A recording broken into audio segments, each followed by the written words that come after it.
Hello and welcome back to another video on Tiny Toot. If you've been keeping up with the Tiny Toot series, you guys probably already know that this is my no time traveling, no mods, completely vanilla Animal Crossing playthrough.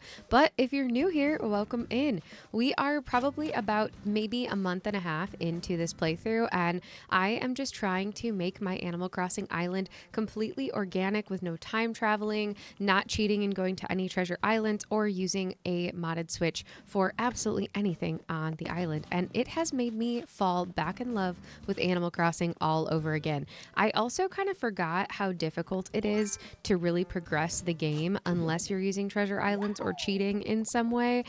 And it really has made me have a newfound respect for Animal Crossing and just how long it really does take to get new items and DIYs and things like that, and money especially in the game. Like I said, it's been probably about 6 to 8 weeks so far, and I really haven't been able to get very many items, which has been a huge challenge for me to try to figure out how to decorate the island with such limited resources. But it's been really, really fun. In the last episode, I actually managed to lay down all of the pathing, so now I kind of have like a basic structure to work from as I work on decorating Tiny Toot, and that's been really exciting. But there are definitely more blank areas on the island than there are decorated ones. And I'm honestly planning on keeping Tiny Toot as somewhat of a forever island, I think. So I'm not really trying to rush the process too much, but I am really, really excited to see how she comes together over the next really, really long period of time. This is also only the second video that I'm making after the 3.0 update announcement, and I've been thinking a ton about what I want to do on this island specifically for the 3.0 update, and I really just think that this update is going to completely change the way I play Animal Crossing.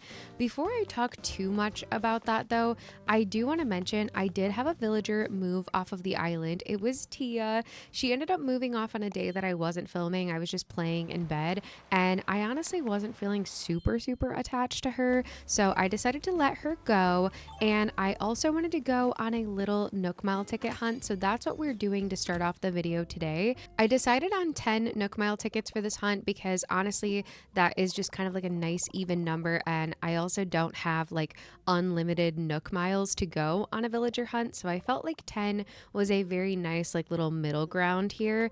And I like to set like a little rule for myself whenever I villager hunt that if I don't take any villagers, I have to take the villager that's at the 10th ticket. And so that's kind of what I had in the back of my mind for this hunt, is that I was just going to keep going until I found somebody that was cute.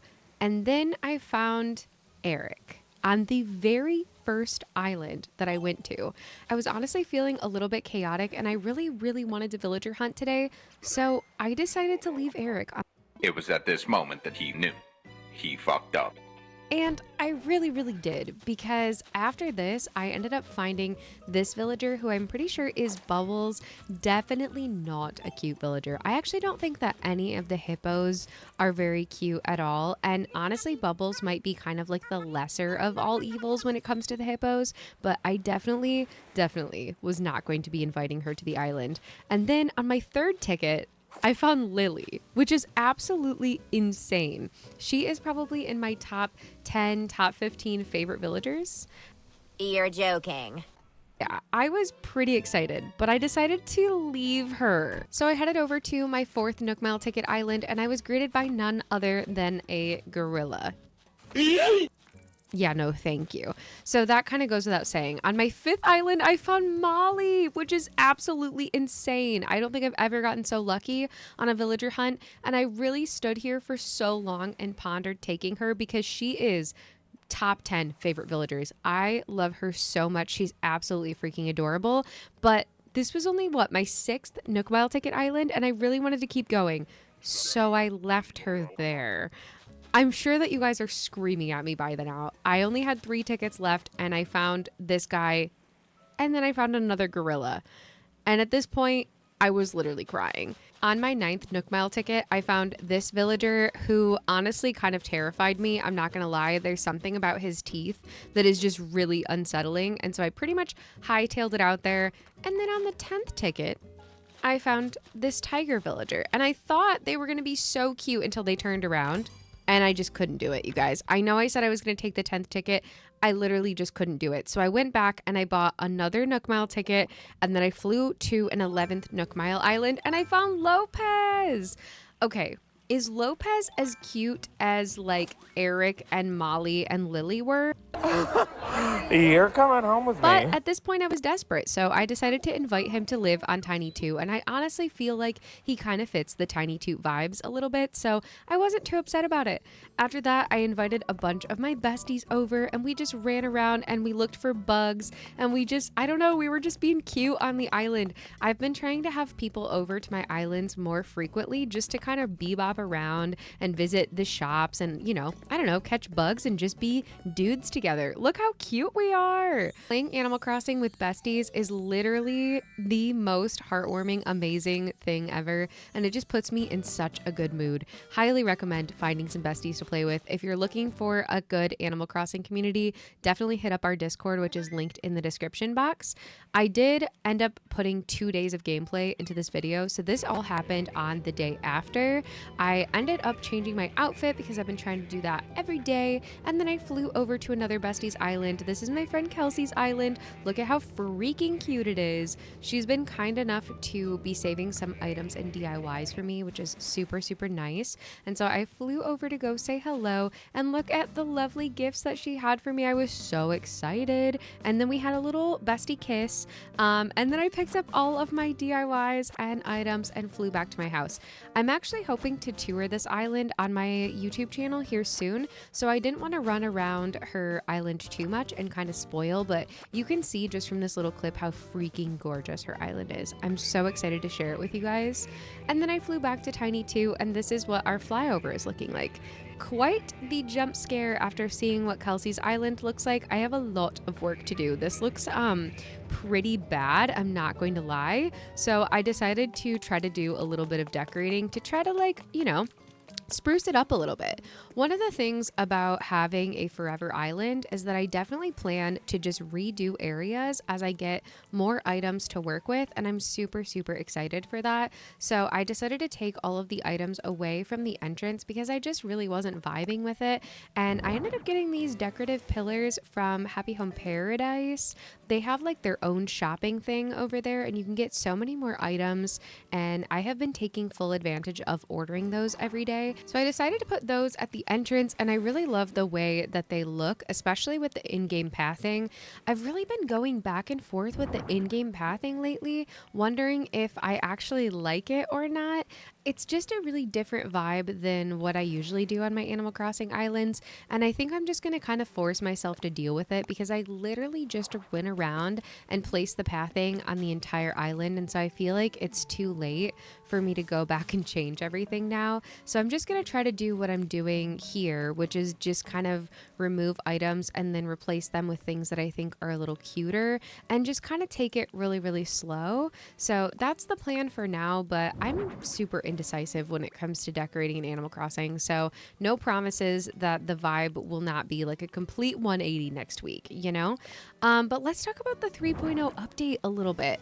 I think it's honestly going to completely change the way that I play Animal Crossing. I have always had 2 switches for Animal Crossing, which I know is really, really bougie, but I cannot stress enough to you guys how much this game is my special interest and how absolutely disgustingly obsessed I am. So I've always had one island that I decorate on and then one island that I kind of just vibe on. I've tried to have 2 decorating islands at the same time, and it just never really works out because I get super fixated on one and then the other one just kind of goes to crap. So right now I have Tiny Toot, and then I also have Honeycrisp, which is my fall island, and I've posted a couple shorts of that island, but I've been mostly working on it over on Twitch. So I kind of have organic gameplay going on over here and then just straight decorating happening on my fall island, and I really love that. But now that the 3.0 update is coming out, I really don't feel like I need to have 2 different islands anymore. I think I'm going to focus on trying to get as many items and DIYs on Tiny Toot and try to decorate the island as much as possible, and then just keep this one and then use the Slumber Islands as an opportunity to go absolutely crazy decorating. And I'm so excited. There's something about this update that is making this game feel more complete to me, and And I know that it's like 4 years after the game came out, which is insane to be making it feel more finished now after all this time. But I honestly can't complain. Like, there's something about the addition of the hotel, plus we have Happy Home Paradise, and now we have these slumber islands that is just making it feel like everything that I really was wanting from the game. I'm also so into the idea of using one of the slumber islands to make like mini games and obstacle courses to invite friends over and play. I've seen a few other creators talking about wanting to do like mini games and like even hosting like larger challenges with lots of people in the community, and I'm so excited for this idea. I feel like for most of the time that I've been playing Animal Crossing, it's been a pretty solitary game for me where I've really struggled to try to figure out how to get other people in the community involved in playing on the same island. And I really feel like Nintendo gave us that with this update, and I'm so excited for it. I also can see myself decorating a lot on the Slumber Islands, especially because they've made it so much easier to use all of your cataloged furniture. I just think that it's going to completely change the way that I play the game. And I feel like that sounds so dramatic, but I am just so excited for it. So I think that my plan between now and the rest of the year is to finish up my fall island and then shift my focus entirely on Tiny Toot. I know that some of the update things are going to be costing a lot of money in the game, especially that house upgrade or like the storage upgrade that they are advertising. I'm sure that that's going to be several million bells. And I have like a whopping 300,000 bells to my name. So I am going to focus all of my efforts on trying to get as much money as humanly possible between now and January 15th so that I'm able to get those things right away and not have too much FOMO, because I'm sure there will be a lot of people who are just using Treasure Islands and max bells to get everything like as soon as it comes out.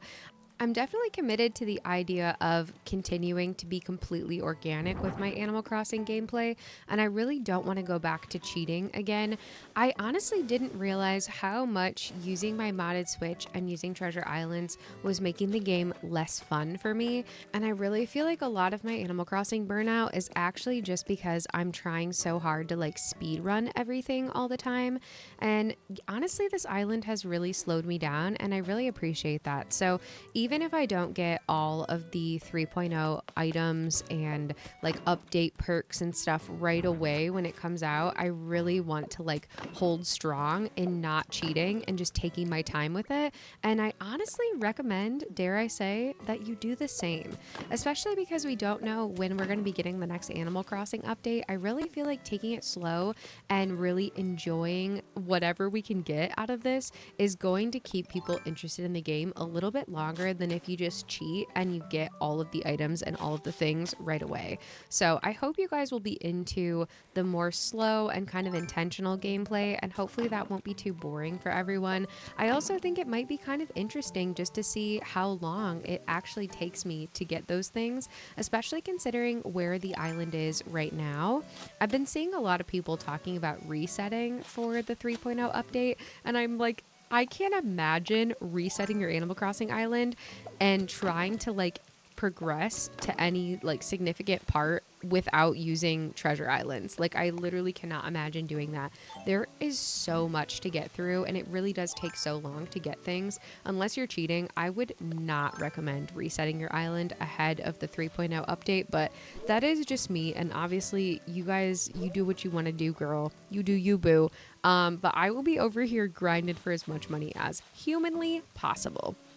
I think between last week and this week, I did manage to upgrade my house one more time. So now I have another room, which is super exciting. I haven't done any decorating in there yet, but now I have the like, I think it's like 500,000 bell loan. I still have so much work to do in terms of upgrading my house, but I think that that's going to be my priority over pretty much everything else until that update comes out, is just to try to get as much money and try to like finish all of the upgrades. So yeah, if you guys have any advice on how I can make a quick buck in Animal Crossing, definitely let me know, because a girl is going to be so desperate. I really need to figure out how to use the like stock market thing. There's like a website that tells you when your turnips are going to be selling for like the most amount, so that you can just make sure that you like maximize that every week. And I feel like that's going to be very important for me, because I do think that the number one best way to make money in this game is through playing the stock market. And then I think second best is probably creature diving. You guys definitely correct me in the comments if you think there's a better way to make money. But yeah, I've just been working on redecorating this little entrance area, and then I actually ended up going over to Nook's Cranny as well because I felt like I had the items that I thought might look kind of good here. I definitely do think I'll be switching this up. Like I said, I'll probably be switching up everything at a later date, but for now, at least this gives a little bit more of a decorated vibe. I really like putting like items that might be for sale on these little benches in front of Nook's. I just think that it's so cute. I've done that on a couple of different islands, and I don't know, I just think it's a really easy way to decorate. I did want to keep my like signs and stuff that are in front of the building. I wanted to keep those from being blocked by any items because I actually really do use them on this island, and I think it would really annoy me if they were like constantly blocked by things that I needed to move in order to see like what my hot item is or to sell. And sometimes I do play late at night. Like if I have a hard time sleeping, I'll just go catch fish or bugs, and it's just so incredibly relaxing. And yeah, so I don't want those things to be blocked off. I decided to just do like a stack of random stuff on this side though. And so I had this like tool shelf and another plant. And I think I have like a lawnmower that I wanted to put over here. But yeah, it's definitely an extremely random collection of items. But in the end, I feel like it works and it kind of looks cute. I was thinking about just putting like bushes and flowers on all of my cliffs and going through and like adding items in later because I cannot stress to you guys enough. Like, I really feel like I have almost no items to decorate with right now. Maybe I'm not being creative enough, but like, oh my goodness, it just feels really painful. So I think if I put flowers everywhere, maybe that will make the island feel like prettier and a little bit more decorated. I did decide to add in like a little picnic area on the beach just to kind of finish this area off because honestly we pretty much have like this whole little section decorated except for the beach. So I thought, why not try to challenge myself and make something kind of cute here? And spoiler alert, I actually do like the way that it turned out. I think it's really cute. I decided to allow myself to download a few custom codes on this island, which I initially wasn't going to let myself do. And I'm really glad that I broke that rule actually, because I think that having like a couple of different codes really does make it look just a lot cuter. And I really enjoy getting to see them more than like anything that I would have made in the game actually. So yeah. All of the codes that I use are also saved in my Pinterest, which is linked in the description box. So if you're interested in checking out any of the codes that you see, they're in there. I also have like literally hundreds of other Animal Crossing codes saved from all of the other islands that I've finished. So if you're just looking for like general Animal Crossing code inspiration, that's a really great place to look because I have gone absolutely cuckoo for Cocoa Puffs saving codes over the last like 4 or 5 years. So yeah, there is a lot in there. And then I'm just finishing off this little picnic area and I think it honestly turned out so cute. I feel like I had like the perfect items for this one and I just think it looks adorable. This is gonna wrap up another day on Tiny 2. I really hope you guys are still enjoying the series. Definitely let me know what you're thinking about the 3.0 update and if that's going to change the way that you're playing Animal Crossing at all. I would love to hear from you guys in the comments. But thank you so much for watching. Don't forget to like and subscribe to support my content and I will catch you very soon in the next one.